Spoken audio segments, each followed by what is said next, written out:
एक जंगल में एक निन्हा शेर रहता था जिसका नाम शेरू था।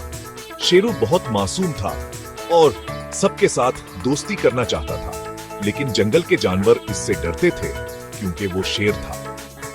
वो सोचते थे कि शायद शेरू उन्हें नुकसान पहुंचाएगा। एक दिन शेरू बहुत उदास होकर जंगल के किनारे बैठ गया। पास से एक छोटी चिड़िया गुजरी और उसने पूछा, चिड़िया, शेरू, तुम इतने उदास क्यों हो? शेरू, सब मुझसे डरते हैं और कोई मेरा दोस्त नहीं बनता।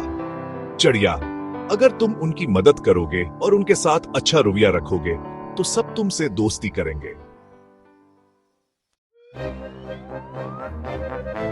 अगले दिन जंगल में एक खतरनाक सांप आया। सब जानवर डर के मारे भागने लगे, लेकिन शेरू बहादुरी से आगे बढ़ा और सांप को जंगल से भगा दिया। सब जानवर हैरान रह गए और शेरू का शुक्रिया अदा किया। एक खरगोश बोला, खरगोश, हमने तुम्हें गलत समझा था। तुम तो बहुत अच्छे और बहादुर हो। सब जानवरों ने शेरू के साथ दोस्ती कर ली और अब वो सब मिलकर खेलते और हंसते थे।